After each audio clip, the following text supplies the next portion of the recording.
Sir గారికి మహిళలందరి తరఫున ఒకసారి చప్పట్లతో స్వాగతం తెలియజేస్తున్నాం. ఈరోజు అంటే మనకి దాదాపు కార్పొరేషన్ పరిధిలో వర్ధనపేటకు సంబంధించి 13 డివిజన్స్ ఉంటే ఇక్కడ ఏరియాలో మనకు 10 వార్డులు ఉన్నాయి. సారు ఒక్కసారి కాకుండా ప్రతి వార్డు వారిగా మహిళలకు తన స్వయస్థానంతో అందించాలనే ఉద్దేశంతో వార్డు లెవెల్లో మీటింగ్ పెట్టడం జరుగుతుంది. ఈరోజు 1వ డివిజన్ సంబంధించి డివిజన్ అధ్యక్షుల వారి అధ్యక్షతన మహిళలందరూ కూడా రావడం జరిగింది.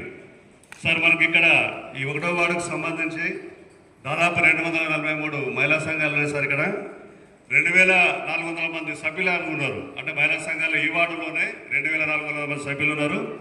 9 సమైక్యాలు ఉన్నాయి సార్. అంటే సమైక్యకు ఒక్కొక్క దాకా ఒక్కొక్క ఆర్పీ ఉంటారు. వాళ్ళు ఈ సంఘాలను మానిటరింగ్ చేస్తూ ఉంటారు. వీళ్ళందరికీ ఈరోజు దాదాపు 2500 మందికి కూడా చీరలు వచ్చి ఉన్నవి. కాకపోతే మన దగ్గర కొంచెం ఈ మధ్యన ఎస్ఐఆర్ సర్వే గురించి సార్ కొంచెం బిజీ ఉండడం వలన మిగతా సంబంధించిన పనులు కొన్ని పెండింగ్ ఉండడం వల్ల దాంతో కొంచెం ఇవ్వడం లేట్ అయింది. కానీ అందరికి వచ్చినాయి. ఎవ్వరు కూడా అపోహపడవద్దు. మహిళా సంఘాలలో ఉన్న సభ్యులతో 18 సంవత్సరాలు నిండిన రేషన్ కార్డు ప్రకారం 18 సంవత్సరాలు నిండిన ప్రతి మహిళకి 18 సంవత్సరాలు మినిమం. ఇక ఎన్ని సంవత్సరాలు 60 కావచ్చు, 70 కావచ్చు, 80 సంవత్సరాలు ఎవరైనా కావచ్చు. ప్రతి మహిళకి కూడా ప్రతి ఇంటికి ప్రతి గడపకి ఇందిరమ్మ చీర అందుతుంది. మీరు తొందరపడాల్సిందేం లేదు. అందరికీ మన సమైక్యల ద్వారా సంఘం నుండి బ్యాంకు నుండి లోన్ తీసుకుని వచ్చేవాళ్ళు మొదటిసారిగా లింకేజ్ కింద ₹1,00,000 ఇస్తే మనిషికి 10,000, తర్వాత 2 లక్షలు ఇస్తే మనిషికి 20,000, 5 లక్షలు ఇచ్చినప్పుడు 50,000, ఇలా క్రమక్రమంగా 10 లక్షల వరకు వచ్చేది అప్పట్లో బ్యాంకు నుండి లోను. కానీ గత 2 సంవత్సరాల నుండి కూడా బ్యాంకులతో ప్రభుత్వం మాట్లాడి ప్రతి మహిళా సంఘానికి అర్హత ఉన్న సంఘానికి 20 లక్షల వరకు కూడా బ్యాంక్ లింకేజ్ వాళ్ళు ఇస్తున్నారు. అది కూడా ఎటువంటి పూచికత్తు లేకుండా. మామూలుగా మనం బ్యాంకులకు వెళ్తే ఒక 50,000 ₹1,00,000 అడిగితే వాళ్ళు ఏ విధంగా అడుగుతారు? నీవేం సంపాదిస్తావు, నీ ఆదాయం ఎంత, ఏం పని చేస్తావు, నీ పే స్లిప్ ఏది, తర్వాత నీ ఏ ఆస్తి పెడతావు, ఇవన్నీ ఉంటాయి. కానీ మన సంఘాల వాళ్ళకి అవన్నీ అడుగుతున్నారమ్మా? బ్యాంకులో తీసుకుంటున్నప్పుడు అవన్నీ అడుగుతున్నారా? మిమ్మల్ని అడుగుతున్నారా? మాట్లాడాలి మీరందరూ. అడుగుతున్నారా? అడగట్లేరు. మరి మీకు గ్యారంటీ ఎవరు ఉన్నారు ఇక్కడ? మరి ఏ గ్యారంటీ లేకుండా ఇస్తారని మనం అనుకుంటాను. మరి బ్యాంక్ అయినా ఏమో అడుగుతలేడు. మరి ఎవరి గ్యారంటీ చూసుకొని మీకు ఇస్తాండి వాళ్ళ లోన్లకి? కట్టకపోతే మేము గడిపిస్తాం సార్, మా సంఘాల ద్వారా రిపేమెంట్ చేస్తారు. ప్రభుత్వం బాధ్యత తీసుకుంది కాబట్టి వాళ్ళ 20 లక్షల వరకు కూడా బ్యాంకు రుణాలు ఇస్తూ ఉన్నారు. అది మన మహిళా మనందరూ మరొకసారి తెలుసుకోవాలని తెలియజేస్తున్నారు. గతంలో ఒక సంఘంలో ఒక సభ్యురాలకి ₹1,00,000 వస్తే అనుకోకుండా ఏదైనా ప్రమాదం జరిగినప్పుడు కానీ ఏదైనా అనారోగ్యం వలన కానీ ఆ సభ్యురాలు అనుకోకుండా ఏదైనా జరిగితే ఆ డబ్బులు ఎవరు కట్టేవాళ్ళు? కట్టకలేకపోయేవారు. వాళ్ళ మెంబర్లు అడిగితే, వాళ్ళ కుటుంబ సభ్యులను అడిగితే మా కుటుంబం ఆమె పోయింది, సంఘం గురించి మాకు తెలియదు, ఆ డబ్బులు మేము కట్టలేము, మాకు తెలియదు అని చెప్పేవాళ్ళు. అవునా కాదా? నిజాలు చెప్పండి, అవునా కాదా? కానీ ఇప్పుడు మన ప్రభుత్వం వచ్చిన తర్వాత 2024 మే నుండి గుర్తుపెట్టుకోండి అందరూ కూడా, 2024 మే సంవత్సరం నుండి ఎవరైనా మహిళా సంఘంలో ఉన్న సభ్యురాలు లోన్ తీసుకుని చనిపోతే ఆ డబ్బులు మొత్తం ప్రభుత్వమే కడతా ఉంది. కార్యక్రమం కింద వచ్చినట్టే మనం ఒక బోర్డు పెట్టి పోయే వాళ్ళు కూడా వీళ్ళు మహిళా సంఘంలో ఉన్నారు, మహిళా సంఘం నుండి మాకు లోన్ వచ్చింది నడుపుకుంటారని తెలుస్తారు ఉద్దేశంతో ఆ విధంగా ఏర్పాటు చేయడం జరిగింది. ఇది ప్రభుత్వం చేసిన మహిళలు చేసిన ఒక పెద్ద పని. అదేవిధంగా ఇండివిజువల్గా చేసుకుంటాం చిన్న వ్యాపారం లేదు, ఒక 4 ఈ పని కలిసి చేసుకుంటారు. 4కి పని మీద అవగాహన ఉంది. దీనికి కొంచెం పెద్ద పెట్టుబడి అవసరం ఉంటుంది. 2 లక్షలు 3 లక్షలతో కాదు, ఒక 10 లక్షలు అయింది, 20 లక్షలు అయింది అనుకున్నప్పుడు అలాంటి వాళ్ళు ముందుకు ఒక 5 నుండి 10 మంది వస్తే ఆ వాళ్ళు పెట్టే పరిశ్రమ ఏంటి, వాళ్ళు పెట్టే వ్యాపారం ఏంటో తెలుసుకొని అది ఏ గవర్నమెంట్ డిపార్ట్మెంట్ సబ్సిడీలు ఉంటాయి, లోన్ ఇచ్చే సంస్థలు ఉంటాయి, వాళ్ళకి టైప్ చేసి అక్కడ నుండి రుణముతో పాటు సబ్సిడీ కూడా ఉచితంగా చేస్తున్నాము. మన అసలు భక్తుల్లోనే ఇక్కడ అమ్మ దాని పెట్టారు ఒక సంఘం వాళ్ళు 30 లక్షలు దానికి సంఘం నుండి 10 లక్షలు పెట్టారు, సబ్సిడీ 10 లక్షలు వచ్చింది, సొంతంగా 10 లక్షలు పెట్టుకున్నారు. కాబట్టి అలాంటి అవకాశాలు కూడా ఇందిరా మహిళా శక్తి గ్రూప్ లీడ్ అనే కార్యక్రమం కింద అది కూడా ఇస్తున్నాం మనం. కాబట్టి ఈ అవకాశాన్ని అందరూ ఉపయోగించుకోవాలి. చాలా మంది ఈ మధ్య గ్రూపులో చేరిన వాళ్ళు చదువుకున్న సమైక్య మహిళల తరఫున గట్టిగా ధన్యవాదాలు తెలియజేసుకుంటున్నాం. చదువుకోవాలి. ముఖ్యంగా మహిళా సంఘాలు ఏం చెప్తున్నారంటే ఒకప్పుడు అన్ని వేలుముద్రలే ఉండండి, బ్యాంకులోకి పోతే వేలుముద్రలు పెట్టాడు, లాభం లేకుండా ఇంకో పెట్టాడు, అవునా కదా? ఇప్పుడు వేలుముద్రల సంఖ్య తగ్గిపోయింది, ఇంకా తగ్గాలి. తెలంగాణ రాష్ట్ర ప్రభుత్వం యొక్క ఉద్దేశం ఏంటంటే మహిళా సంఘాలలో మొదటగా అందరు సభ్యులకు చదవచ్చు ఉండాలి. ఇప్పుడు మనం ఫ్రీ బస్ పెట్టిండ్రు, అవునా కదా? మరి ఆ బస్సు ఎక్కాలని అడగాలంటే ఏమనుకుంటారు, రేపు చదువు రాదు కావచ్చు అని నాకు చెప్పలేదు. మరి ఆ బాధ అవసరం లేదు. మీకు కూడా కనీసం చదవడం రాయడం కోసం మనం ప్రభుత్వము ఉల్లాస అనే ప్రోగ్రాం ద్వారా అక్షరాస్యత కార్యక్రమం పెట్టింది. అదేవిధంగా 9th క్లాసు 10th క్లాసు చదివి మధ్యలో డ్రాప్ అయిన వాళ్ళు ఉంటారు, చదువు ఆర్థిక ఇబ్బందుల వల్ల కావచ్చు, మిగతా కారణాలు అయిన వాళ్ళు ఉంటే ఒకటే సంవత్సరంలో 10th క్లాస్ పాస్ అయ్యేటట్టుగా, ఒకటే సంవత్సరంలో 5 సబ్జెక్టులు ఇంటర్మీడియట్ పాస్ అయ్యేట్టుగా మనకు ప్రభుత్వం కార్యక్రమం నడుస్తుంది.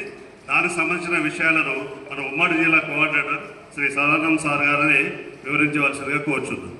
సభ్యులు, మాజీ ఐపీఎస్ అధికారి, ఉన్నత విద్యావేత్త, తర్వాత ప్రజాప్రతినిధులు, మాజీ ప్రజాప్రతినిధులు, టీఎంసీ గారు, యువతులు అందరికీ, మహిళా సమైక్య అధ్యక్షురాలు అందరికీ మా ఓపెన్ స్కూల్ పక్షాన స్వాగతం, సుస్వాగతం.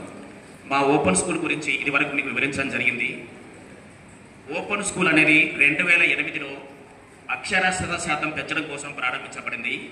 కానీ ఈ ప్రభుత్వం వచ్చిన తర్వాత మమ్మల్ని మీ దగ్గరికి పంపించి అడ్మిషన్ తీసుకునే విధంగా ప్రోత్సాహం చేస్తున్నది. దీన్ని మీరు సద్వినియోగం చేసుకోవాల్సిన అవసరం ఎంతో ఉంది. అంటారు, ప్రతి సెంటర్లో ఒక కోఆర్డినేటర్ ఉంటాడు, ఒక అసిస్టెంట్ కోఆర్డినేటర్ ఉంటాడు. మీరు ఆ కోఆర్డినేటర్ కానీ అసిస్టెంట్ కోఆర్డినేటర్ కానీ కలిసి అడ్మిషన్ తీసుకోవచ్చు. లేని పక్షంలో మీ సేవలు కూడా తీసుకోవచ్చు. ఇంకా ఈజీగా తీసుకోవాలంటే ఇక్కడ మనకు ఫీజు కట్టడానికి క్యూఆర్ కోడ్ ఉంది, క్యూఆర్ కోడ్ ద్వారా కూడా తీసుకోవచ్చు.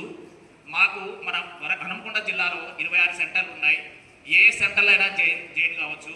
మర్కాజీ, ప్రాక్టీసింగ్, ఎల్లాపూర్, ఎల్కతుర్తి, ఇట్లా 26 సెంటర్లు ఉన్నాయి. ఏ సెంటర్లో అయినా జైన్ కావచ్చు. ఇకపోతే విద్యార్హతలు 10th చదవడానికి కానీ ఎగ్జామ్ రాయడానికి కానీ ఎలాంటి విద్యార్హతలు అవసరం లేదు. మినిమం వయసు 14 సంవత్సరాలు ఉండాలి. మ్యాక్సిమం ఎంత ఉన్నా పర్వాలేదు. Aadhaar card, date of birth, 2 ఫోటోలు, 1500 ఫీజు. వీటితోటి మీకు 10th అయిపోతుంది. ఇంటర్మీడియట్ అయితే తప్పకుండా 10th క్లాస్ సర్టిఫికేట్ ఉండాలి. 10th పాస్ అయితేనే ఇంటర్మీడియట్ చేయొచ్చు. ఇంటర్మీడియట్ మాకెందుకు అని. కానీ ఇప్పుడు డైరెక్ట్ డిగ్రీ చేసుకునే అవకాశం లేదు. తప్పకుండా ఇంటర్మీడియట్ పాస్ కావాల్సిందే. మా ఇంటర్మీడియట్ కానీ మా 10th కానీ రెగ్యులర్ 10th ఇంటర్మీడియట్ సమానం. మా దగ్గర చదువుకున్న పిల్లలు ఇప్పుడు లా ప్రాక్టీస్ చేస్తున్నారు, ఎంసెట్ కూడా వెళ్ళారు. సో మా సర్టిఫికెట్ ఇది గవర్నమెంట్ సర్టిఫికెటే, మీరు భయపడాల్సిన పని లేదు. వారానికి 2 సార్లు ఉంటుంది. ఎగ్జామ్స్ సంవత్సరానికి 2 సార్లు ఉంటుంది. ఒకటి నవంబర్, రెండవది ఏప్రిల్. తర్వాత ఒక్కసారి అడ్మిషన్ తీసుకుంటే 5 సంవత్సరాల దాకా ఎగ్జామ్ రాసుకోవచ్చు. తర్వాత ఇంటర్మీడియట్ రెగ్యులర్గా అయితే 12 సబ్జెక్టు రాయాలి. మాకైతే 5 సబ్జెక్టులు రాస్తే చాలు. ఈ 5 సబ్జెక్టులు వచ్చే సర్టిఫికెట్ అన్ని విధాలా మీరు ఏ exam, neat, EAMCET, law set దేనికైనా వెళ్ళొచ్చు. సో మీరందరూ చదువుకోవాలని కోరుకుంటూ ఈ అవకాశం ఇచ్చిన పెద్దలకి ధన్యవాదాలు చెప్తున్నాను. Thank you. నేను ముచ్చర్ల నుండి, నా పేరు సరిత, నాది ముచ్చర్ల. మా ఎస్ఎల్ఎఫ్ శ్రీ భవానీ ఎస్ఎల్ఎఫ్, మా ఇంద్రమ్మ మహిళా శక్తి సీరియల్ నమస్కారాలు. మన కార్యకర్తలకు మరియు మా తోటి సోదరీమణులకు ధన్యవాదాలు చెప్తున్నాను. మనకు ఇండ్లు వస్తున్నాయి, కరెంటు బిల్లు, ఉచిత కరెంటు బిల్లు కూడా వస్తుంది. మరి ఇంకా వస్తున్నది, ఇంకా మనకు గ్యాస్ ఉచిత వస్తున్నాయి. ఇంకా మనకి ఇంకా అవకాశం ఇండ్లు కూడా వస్తాయి. మన 10 లక్షల వరకు ఇప్పటి వరకు లోన్లు ఇచ్చేది, ఇప్పుడు మనకు 10 లక్షల వరకు లోను ఉచితంగా ఇచ్చేది. ఇప్పుడు మళ్ళీ మనకు ఇంకా 20 లక్షల వరకు లోన్లు శాంక్షన్ అయినాయి. వాటికి మనకు వడ్డీ లేకుండా ఇవ్వాలని కోరుతున్నాము సార్ని. ఇంకా మనకు వచ్చే అవకాశాలు ఏమున్నా కూడా మనకు సహకరించాలని సార్ని కోరుతున్నాము. ఇట్లా ధన్యవాదాలు చెప్తున్నాను. 2004 నుండి మేము గ్రూప్ స్టార్ట్ చేసినాం. ఇప్పటి వరకు మాకు పావుల మింతీలు రాలేదు. అభయస్థం కూడా మేము అన్ని ఆధార్ కార్డు జిరాక్స్ అంటే, పాస్బుక్ జిరాక్స్ అంటే అందించినాం. కనీసం 16 సంవత్సరాలు అవుతుంది. ఇప్పటి వరకు నామరూపం లేకుండా పోయింది. మరి వాటి గురించి నేను చెప్పుదాము, మనవి చేద్దామని వచ్చిన. తర్వాత ఎమ్మెల్యే గారికి నా హృదయపూర్వక నమస్కారాలు చేస్తాను. మా పల్లెవెలుపుల నుండి చిన్న చిన్నోళ్ళు కానీ పెద్దోళ్ళు కానీ ముసలోళ్ళు కానీ ప్రతిరోజు బీమారం ఎల్లని వ్యక్తి లేరు. దయచేసి ఆ రోడ్డును ఎంత తొందరగా శాంక్షన్ చేస్తే అంత మంచిగా ఉంటుందని నా ఆవేదన సార్. మేము ప్రతిరోజు పనికి వెళ్తాం, దెబ్బ ఉరికెత్తలేదు, ఉరికొస్తట్లేదు. సభను ఉద్దేశించి గౌరవ వర్ధనపేట ఎమ్మెల్యే నారాజు గారు సార్ మాట్లాడుతున్నారు. మెప్మా డైరెక్టర్ టిఎంసి సోదరుడు సదానందం గారు, 1వ డివిజన్ అధ్యక్షుడు చిన్నరాము గారు, 55వ డివిజన్ అధ్యక్షులు గడ్డం అరుణ్ గారు, 56వ డివిజన్ 66వ డివిజన్ బొర్రె కిరణ్ గారు, market director Raithuraju and chairman Gopal Reddy గారు, మరి మా పెద్దలు వెంకన్న గారు, మాజీ కిరణ్, సీనియర్ నాయకులకు మరి మహిళా సోదరులందరికీ కూడా నా యొక్క హృదయపూర్వక నమస్కారాలు. ముఖ్యంగా మా మీడియా మిత్రులకు అందరికీ కూడా నా యొక్క నమస్కారాలు. మరి ఇప్పటివరకు చాలా మా పురుషులకు కూడా ఇలాంటి సంఘాలు ఉంటే బాగుండనే ఆలోచన ఉన్నా కానీ మరి మన మీ యొక్క ఫ్యామిలీస్ మెంబర్స్ ఉన్నారా? అందులో ఎవరెవరు మెంబర్స్ ఉన్నారో ఒక్కసారి చేతులు ఎత్తాను. చాలా సంతోషం. Very good. ఎందుకంటే తప్పనిసరిగా మన సోదరిమణిని మీరు ఇందులో జాయిన్ చేయాలి. ఎందుకంటే మీరు లోన్కు పోతే మీకు ఇయర్ గుర్తుపెట్టుకోండి, లోన్ ఇస్తారు తప్ప నేను పోయినా నువ్వు పోయినా గవర్నమెంట్ ఎంప్లాయీ షూరిటీ తీసుకురాలి. కాబట్టి వారికి బాధ్యత అప్పచెప్పింది ప్రభుత్వం. మరి ఇందిరమ్మ పాలన వచ్చినాక ఈ ప్రజాపాలనలో మీ అందరి ఆశీర్వాదంతో ఈరోజు కాంగ్రెస్ ప్రభుత్వం మనకు తెలంగాణలో రావడానికి ముఖ్య కారకులు మీరేనమ్మా. మరి నేను గెలవడానికి కూడా మీ అందరి ఆశీస్సులు ఉన్నాయి. మీ అందరికీ ఒకసారి శిరస్సు నుంచి నమస్కరిస్తున్నా. మరి మీ అందరికీ తెలుసు, ఉచిత బస్సు ప్రయాణం గౌరవ ముఖ్యమంత్రి గారు ప్రమాణ స్వీకారం చేయగానే అక్కడే మనకు ఆ రోజు అసెంబ్లీ నుండే స్టార్ట్ చేసిండ్రు. మరి దానిపైన కూడా ప్రతిపక్ష నాయకులు డిస్కో డ్యాన్సులు చేయమనండి మహిళలని ఒక అవమానకరంగా మాట్లాడితే మహిళా కమిషన్ పిలిచి మొట్టకాయలు వేసింది. మరి ఈ ఆలోచన మీకు ఎందుకు రాలేదు? 10 ఏళ్ల పరిపాలనలో ఉద్యోగాలు, నీరు, నియామకాలు, నిధులని కొట్లాడి తీసుకొచ్చిన తెలంగాణ కోసం అందరు పోరాడారు. మొత్తం అందరు మహిళలు కూడా మంట వార్పు రోడ్డు మీదకి వచ్చి బాగుపడతామని అనుకుంటే మొత్తం అప్పుల కుప్ప చేసి నెత్తిన పెట్టిపోయింది. అయినా కూడా ప్రభుత్వం ఎన్ని కష్టాలున్నా కూడా ఆర్థిక వ్యవస్థను ఎదుర్కొంటూ ఈరోజు మహిళల కోసం పెద్ద పీట వేసి మహిళ యొక్క సారాధికత వారికి జరగాలని వారే ఆత్మగౌరవంతో ఉండే విధంగా వారికి ఈరోజు సీతక్కను, సురేఖమ్మ, బట్టి గారు, ముఖ్యమంత్రి గారు మీకు వడ్డీ లేని రుణాలను స్టార్ట్ చేసిండ్రు. ఇందులో మన మెగ్మా వాళ్ళకి స్టేట్ వైడ్గా పైసలు రాలేదని, వడ్డీ లేని రుణాలు రాలేదని నిన్న కూడా చెప్పిండ్రు. తప్పనిసరిగా ఇది ముఖ్యమంత్రి గారి దృష్టిలో ఉన్నది, అతి త్వరలోనే అవి కూడా వస్తాయి. మరి సోదరి సరిత మాట్లాడుతూ చాలా చక్కగా మాట్లాడింది, ధైర్యంగా. అలాగే కొబ్బరికాయ కూడా కొట్టిన, కాకపోతే ఆ కాంట్రాక్ట్ కాకుంటే క్యాన్సిల్ చేయమన్నా అది కూడా అతన్ని క్యాన్సిల్ చేసి వేరే కాంట్రాక్ట్ ఏమన్నా. చదువు అనేది చాలా ఇంపార్టెంట్ అమ్మా. మీరు చదువుకోలేదని అవమానపడకండి. చదువుకు ఆ వయసుతో తేడా లేదు, వయసుతో సంబంధం లేదు.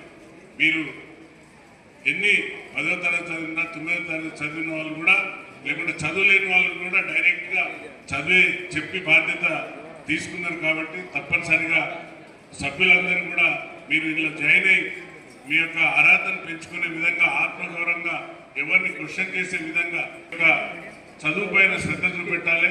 మరి మన తల్లి అందరినీ కూడా, అమ్మ చెల్లెలందరినీ నేను రిక్వెస్ట్ చేస్తున్నా, మన పిల్లలందరినీ కూడా చదివేయండి. ఎన్ని కష్టాలు ఉన్నాయని. మరి ఈరోజు ప్రభుత్వం చేపట్టిన ప్రతిష్టాత్మకమైన ఇంద్రమ్మ అధికారులు పోయి ఇచ్చేస్తే అసలు మేము ప్రభుత్వం నుండి వచ్చిందా లేదా అని కొందరు సీఏలు, లేకుంటే కొందరు మెప్మా మెంబర్స్ ఏమాత్రం చెప్తలేదు. మరి తెలంగాణ ప్రభుత్వం వచ్చినాక రేవంత్ అన్న గారు సారే చీర పంపిందనేది తెలుస్తలేదు. మనం అందరం కలిసి పెట్టుకొని వాళ్ళకు చిన్నగా ఒక లంచ్ ఏర్పాటు చేసుకుంటామని మా నాయకులు అడిగితేనే, అది కాకుండా ఈ నెల మొత్తం మనం ఓట్ల కోసం అందరం కూడా తిరిగింది. ఎక్కువ మంది సీఏలే బిఎల్ఓగా తిరిగింది. కాబట్టి ఈ ఆలస్యమైంది. 11 తర్వాత ఇచ్చుకుందామని మీ యొక్క ఎలక్షన్ రోజు కూడా నేను అక్కడనే ఉంటుంది. మరి గతంలో చీర ఇచ్చినప్పుడు తీసుకుపోయి చీరలకు ఆ పొదలకు లేకుంటే ఏమంటారు తడకలకు కట్టింది, ఆ చీరలు కట్టుకోలేదు. కానీ ఆ రోజు సీతక్కను సురేఖమ్మ ముఖ్యమంత్రి గారు సెలెక్ట్ చేసినప్పుడు నేను కూడా అక్కడనే ఉన్నా. మీ ఏ పాట అయితే పాడతారో ఆకాశానికి ఉవ్వెత్తునున్న ధృవతారంలాగా మీరు ఆలోచించరు. నీలిరంగు చీర మంచి బార్డర్తో సెలెక్ట్ చేసిన ముఖ్యమంత్రి గారికి మనందరం కూడా హృదయపూర్వక ధన్యవాదాలు చెప్పాలి. ఎందుకంటే ఆ చీర కట్టుకొని ఈరోజు ఆత్మ గౌరవంగా అందరూ కూడా అరే మా అన్న రేవంత్ అన్న పెట్టిండనే ఒక ప్రభుత్వం పంపిందనే ఒక మంచి ఆలోచన ఉన్నది కలుగుతారనే ఉద్దేశంతోనే మహిళల్ని ఎందుకు ముందు పెట్టినామంటే ఈరోజు ఇందిరమ్మ ఇల్లు కూడా మీ తెలుగు సమజ్ మే ఆరా అమ్మ హిందీ మే బోలు కూర్చోండి. తెలుగు సమజ్ ఆత్మగౌరవం ఇందిరమ్మ ఇల్లు మీ పేరు మీదనే ఇస్తున్నాం. ఎందుకంటే ఎంతమందికి వచ్చిందమ్మా ఇందిరమ్మ హౌస్? ఎవరికైనా వచ్చింది ఇంట్లో సభ్యులలో? ఒకవేళ రాకుంటే ఒకవేళ బడుగు బలైన వర్గాలు ఎవరైనా ఉంటే తప్పనిసరిగా మా దృష్టి తేండి. గ్రూప్లో ఉన్న సభ్యులలో ఎవరికన్నా మీరు ఎవరైతే సీఏలు ఉన్నారో గుర్తించి మా రెడ్డి గారికి ఇస్తే నేను దాన్ని వెరిఫై చేయించి ఇల్లు ఇచ్చేదానికి కూడా సిద్ధంగా ఉన్నాం. మీకు ఇల్లు రాదనే ఒక ఆలోచన రాకండమ్మా. ఇల్లు తప్పనిసరిగా మీకు కూడా ఆరాధన ఉంటే ఇస్తాం. అర్హులైన వారికి ఎవరికైనా కూడా ఇల్లు ఇచ్చేదానికి ప్రభుత్వం ఇది 5 ఏళ్లలో ఇచ్చుకునే ప్రభుత్వం. 10 ఏళ్ళు కూడా ఉంటాం కాబట్టి 10 ఏళ్లలో కూడా ఇంద్రమ్మ ఇల్లు అనేది కంటిన్యూ నడిచేది. కాబట్టి ఇల్లు లేదని ఎవరు బాధపడకండి. ఇల్లు లేని మహిళలు L2, L3 ఎవరైనా ఉన్నా కూడా నా దృష్టికి తెస్తే తప్పనిసరిగా ఇల్లు ఇప్పించే బాధ్యత తీసుకుంటాం. మరి ఈరోజు మీకోసం మొన్న కూడా ముఖ్యమంత్రి గారు తప్పనిసరిగా సూపర్ మార్కెట్ పెట్టి మన టీంతోనే నడిపించే విధంగా వారికి అప్పచెప్తాం. మహిళా సూపర్ మార్కెట్ మాల్ నడిపిస్తామమ్మా. మీరు తలుచుకుంటే సాధించండి అనేది లేదమ్మా, మీరు ఏదైనా చేయగలుగుతారు. ఒక ఉదాహరణ చెప్తాం. మరి మా వాళ్ళు అందరూ ఉన్నారు, ఏమనుకోవద్దు మగవాళ్ళు. ఎందుకంటే మహిళలను ఉద్దేశించి ఈరోజు ముఖ్యమంత్రి గారు బట్టి గారు సీతక్క మహిళలను ముందు పెట్టి ఈరోజు సంఘాలు నడుపుతున్నారంటే ఈరోజు మీకు ఎంత గౌరవం దక్కిందంటే బ్యాంకులో మీకు పోతేనే లోన్ వస్తుంది. మొన్న నేను కూడా లోన్ అప్లై చేస్తే నన్ను అన్ని అడిగిండు, ఫామ్స్ అన్ని ఆ ఫామ్లు ఈ ఫామ్లు ఈ షూరిటీ ఆ షూరిటీ అని అన్ని అడిగిండు. అదే మీరు పోతే ఈజీగా ఒక 5 లక్షల నుండి 10 లక్షల వరకు ఈజీగా శాంక్షన్ అవుతున్నాయి. వారికి ఫుడ్ కూడా మంచిది ఇస్తున్నాం. మరి ఈరోజు ఉదయం బ్రేక్ఫాస్ట్ మీరు పనుల మీద పోయినా కూడా పిల్లలకు బ్రేక్ఫాస్ట్ ఇచ్చే విధంగా ప్రభుత్వం కంకణం కట్టుకొని వారి పిల్లలకు బ్రేక్ఫాస్ట్ కూడా ఇచ్చే విధంగా ఈ ప్రభుత్వం ముందుకు పోతుంది. మరి సోలార్ సిస్టాన్ని కూడా ఈవీ స్టేషన్ కూడా మీకు మీ స్థలం ఏమన్నా రోడ్ సైడ్ ఉంటే మీరు అప్లై చేయండి అమ్మా. ఈవీ స్టేషన్ అంటే ఛార్జింగ్ పాయింట్. మా చదువుకున్న సిఎల్ కానీ ఆర్పీలు కానీ మీరు ఐడెంటిఫై చేయండి అమ్మా. ఎందుకంటే సర్వీసింగ్ స్టేషన్ అంటే ఈ ఛార్జింగ్ స్టేషన్స్ కూడా మీ పేరు మీద ప్రభుత్వం ఇచ్చేదానికి తయారై ఉన్నది. కాబట్టి ఎవరన్నా లేడీస్ ఎవరన్నా స్థలం ఉండి సోదరులారా ఎవరన్నా మీకు రోడ్ సైడ్ స్థలం ఉంటే అమ్మ పేరు మీదనో చెల్ల పేరు మీదనో మీ భార్య పేరు మీద తీసుకోండి. తప్పనిసరిగా ప్రభుత్వం ఈవీ ఛార్జింగ్ స్టేషన్ ఇచ్చేదాన్ని కూడా మహిళలకే ఇస్తున్నారు, మహిళల పేరు మీద ఇస్తున్నారు. కాబట్టి మీరు తీసుకోండి. మరి ఇందిరమ్మ ఇండ్లు మళ్ళీ 2000 వచ్చినాయి. ఎవరైనా ఇల్లు లేని వాళ్ళు ఉంటే తప్పనిసరిగా దృష్టికి తీసుకురండి. ఈసారి కూడా ఈ ప్రభుత్వం ఇచ్చేదానికి సిద్ధంగా ఉన్నది. ఈసారి పేరు పేరున శిరస్సు వచ్చి నమస్కరిస్తూ అందరికీ కూడా ధన్యవాదాలు చెప్తూ ముగిస్తున్నా. Thank you. జై హింద్. ఏమేమి పథకాలు చెప్పడంతో పాటు ఈ కార్యక్రమానికి ఎక్కడ చిన్న కార్యక్రమాలు దానికి ముందు ఇప్పుడు ఒక ఓపెన్ స్కూల్ సంబంధించిన పుస్తకావిష్కరణ సార్ చేతుల మీద చేయాలని కోరుకుంటున్నాను.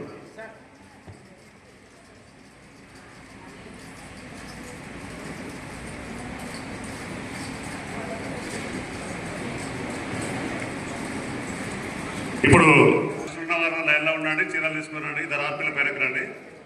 ఆకుల కోమల పేర్లు పిలిచిన వాళ్ళు లైన్లో రండి, ఇద్దరు ఇక్కడ ఉండండి. దిగిన తర్వాత తీసుకున్న తర్వాత వెళ్ళండి.